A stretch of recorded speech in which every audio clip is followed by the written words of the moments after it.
Allez-y, comment? Alors, on parle de la conversion du président, qui dit ça m'a scarifié. Moi, la scarification, ça m'évoque la mortification. Je me dis, nous voilà de retour dans un monastère médiéval. Hein. Et finalement, cette notion de contrition, de pénitence, accentue encore à travers le vocabulaire, je dirais la notion religieuse de tout ça. Et qu'est-ce qui est l'objet religieux? C'est une certaine ligne de pensée. Il y a une pensée interdite, elle est balisée, il y a des frontières de chaque côté, et pour peu que on s'en écarte un peu, qu'on ait une phrase qui ne s'inscrive pas directement dans cette pensée officielle, il faut se battre la poitrine, se scarifier peut-être. Bref, on est dans la pensée interdite. Et le jour, l'époque où on demande de la transparence, où on demande de la vérité, on interdit aux hommes de dire la leur. C'est peut-être pas un mot très, très commun, se scarifier, c'est vrai. Mais ça veut dire... Non, mais je pense que ça m'a blessé, ça va plus que ça. Non. Ça m'a laissé des traces. Ça veut dire que quand on se scarifie, ça veut dire qu'on se coupe, on prend un objet et on se déchire la peau. Ça veut dire que je prends comme une grande souffrance. C'est la mortification du moine avec le fouet de jadis. Est-ce que ça ne veut pas dire je suis marqué, regardez-moi, je suis devenu le politique comme les autres? Voilà, ça m'a marqué. Voilà. Maintenant, vous pouvez compter sur moi, je ne reviendrai pas en arrière. Vous savez, alors qu'en réalité, notre premier chapitre, on l'a appelé le méprisant de la République pour présenter Emmanuel Macron, et on a montré à quel point, il y avait une politique cohérente chez Emmanuel Macron de stigmatiser, où qu'il soit, de manière cynique et systématique, les plus démunis. C'est ça qui me frappe. Voilà. C'est une vraie interrogation, c'est une vraie question que je vous pose. On a l'impression que vous décrivez quelqu'un qui presque, non pas prendrait du plaisir à faire ça, mais qui est programmé pour cela, qui ne ressent rien face aux plus fragiles, qui ne ressent rien face aux plus démunis. C'est-à-dire que quand vous êtes construit pour être un dominant, vous êtes construit dans un sentiment d'excellence, dans un sentiment d'impunité, dans un sentiment de supériorité absolue. Excellence, c'est pas l'impunité. Oui, non, mais et d'impunité.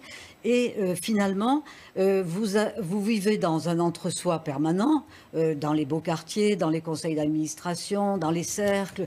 Vous êtes tout le temps dans les grands hôtels. Vous retrouvez toujours vos semblables, et de sorte que les autres vous paraissent des gueux, vous paraissent des fainéants, vous paraissent tous les mots, des illettrés pour les ouvrières, des gens qui s'habillent avec un t-shirt parce qu'ils ne travaillent pas, ils ne peuvent pas se payer un costard.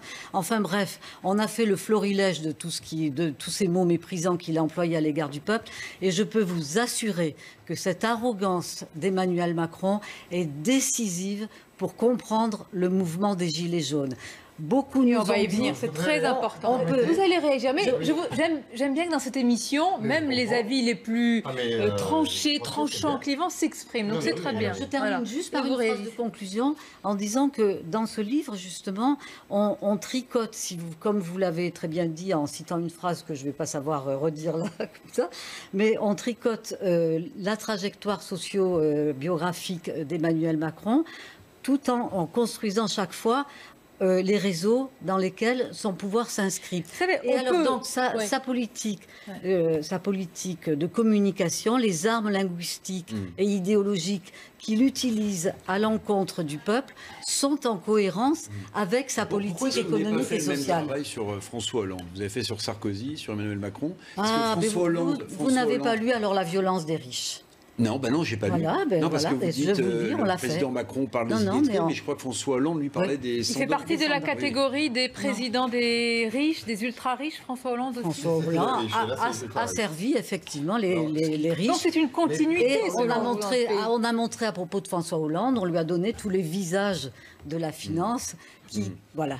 Si vous pensez réellement qu'Emmanuel Macron ne peut pas changer d'attitude, c'est que, ce qui m'étonnerait beaucoup, vous ne croyez pas au mouvement social, alors. Parce que si le mouvement social des Gilets jaunes... oui. Oui, non, mais j'avais... Bonne question. C'est une vraie... Très bonne question. Dans l'analyse marxiste, on croit au mouvement social. Si vous ne croyez pas à son changement, ça veut dire que vous estimez que les Gilets jaunes et le mouvement fort qu'il impose aujourd'hui ne changera rien à l'attitude d'Emmanuel Macron. Alors là, pardonnez-moi, Non, ce que demandent les Gilets jaunes, c'est la démission d'Emmanuel Macron. Oh, certains.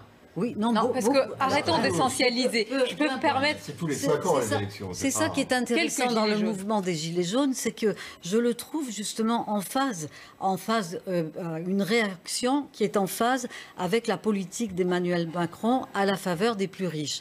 Au fond, au lieu de, ils pourraient s'adresser à leur patron, ils pourraient s'adresser aux syndicats, aux partis politiques. Je trouve qu'ils ont sauté par-dessus tous les corps intermédiaires et qu'ils s'adressent aux chefs d'entreprise de la Start-up France, qui a dit le 14 juillet 2017, le chef c'est moi, à propos de l'affaire Benalla, il a dit qu'ils viennent me chercher. Eh bien justement, les Gilets jaunes s'adressent à lui, viennent me chercher et exigent sa démission. Mais ça c'est vrai, hein. Il y a un face-à-face Oui. qu'il veut contourner par le grand débat national.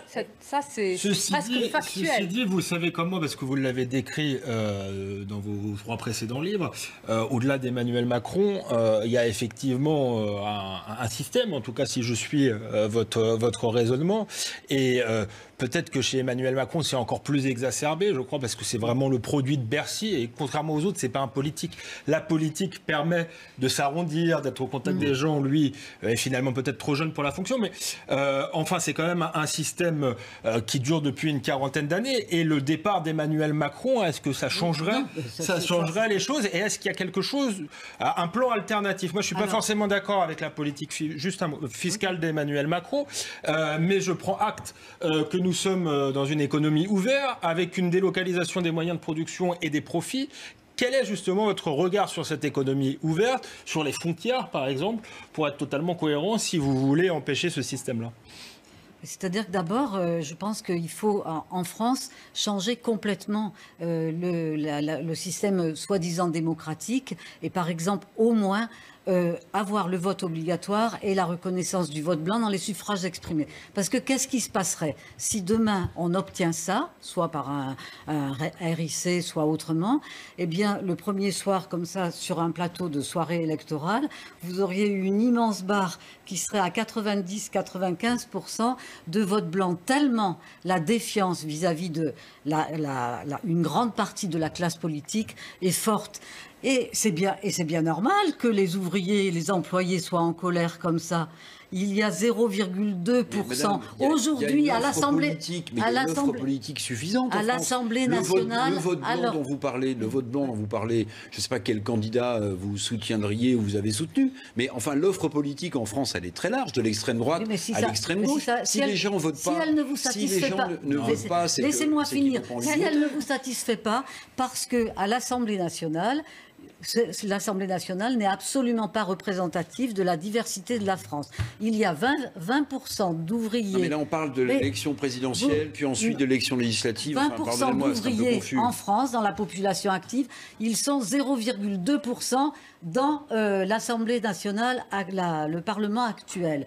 Les employés sont 30% dans la population active, ça fait 52% employés plus ouvriers, et ils sont 4%. Alors que les professions supérieures intellectuelles sont représentées à 80% dans l'Assemblée avec Emmanuel Macron, alors qu'ils sont même pas 18% dans la société. Est-ce que vous n'êtes pas dans un combat politique, idéologique? Non, c'est une vraie question et sincère. C'est un combat contre une classe dirigeante pour une égalité, pour la justice. Mais on peut être pour l'égalité des chances sans se vouloir l'égalité absolue. Et puis il y a un autre élément, je voudrais quand même vous le dire. D'accord, donc l'égalité des chances et non, mais c'est intéressant. Ça veut dire effectivement, c'est bien que vous révéliez l'ensemble des éléments idéologiques qui motivent votre analyse de chercheuse en CNRS.